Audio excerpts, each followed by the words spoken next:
Ladies and gentlemen, good morning and welcome to Abraham Boson Show. I'm Itodo Abraham by name, and I'm here this morning to talk to us about things to be considered while preparing for marriage. On your wedding day is a day of merriment, a day of happiness, a day of celebration. And a lot of us, when we're preparing for our wedding, preparing for our marriages, the first thing that comes to our mind, or the only thing that comes to our mind most often, is how big the day is going to be, how awesome it's going to be, the number of persons that will be attending our wedding, and all that. We don't put a lot of spiritual things into considerations. There are a lot of prayers that we need to be embarked on before that day. On your wedding day is your day of celebration and happiness, but I want you to also know that that day is the day that the evil ones strike mostly. The Bible said that we should not be ignorant of the day of our merriment, the day of our feasting. The day of your feasting is the day where some persons will come and strike. I had an encounter with someone not too long, and the revelations and things she shared with me are so shocking and so amazing, and I felt I should share with my audience. There are a lot of things that they could learn from it. She happens to be a queen in the marine world, and she said that a lot of persons come to their kingdom with a lot of gift items and a lot of promises, incantations, prayers, and whatever are made upon them.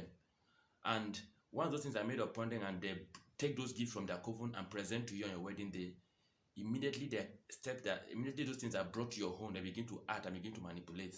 Let's say, for instance, if it could be a plate, it could be food flask, it could be wall clock, it could be fridge, it could be standing fan, whatever it is. If, for instance, the plate they gave to you, they said, as long as use this plate in your house, there will be no children. Immediately you start using that plate to eat in your house. Several years will pass and you can't you can't get pregnant. You might be thinking it's a natural thing, but perhaps in the realm of the spirit realm, something has gone wrong. It could be standing fan, it could be fridge. They could make those promises and say, as long as this fan work in this house, there will be no money. As long as this fan work in this house, there will be no peace. As long as this fan work in this house, they are held to be under challenges. No wonder lots of persons, immediately they get married, challenges upon challenges begin to come in. It could be as a result of your wedding day. We should be careful, we should be mindful of how we prepare for our wedding. We should be careful and we should be mindful of the kind of gift items we receive. Whenever gift items are given to you on your wedding day, do not touch them from your wedding reception.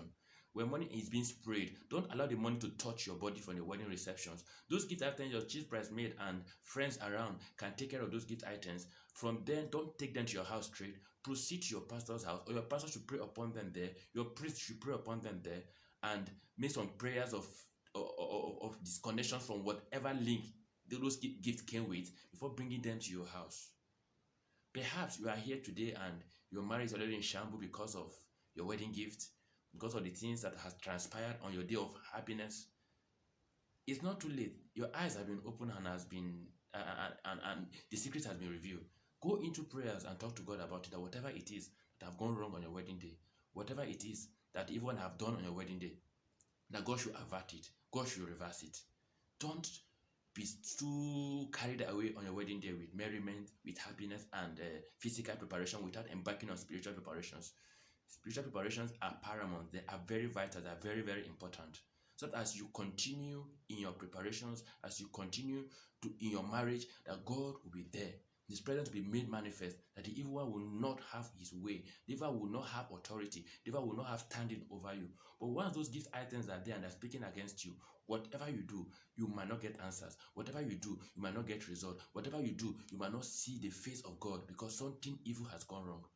I urge us this morning and I encourage us and I also advise us that we should be careful of our wedding gift, should be careful on the day of our feasting, should be careful on the day of our happiness, so that the day that is meant to be joyous, the day that is meant to be full of happiness, fun, and life fulfilling will not be our day of agony, our day of anguish, our day of regret, and our day of disaster.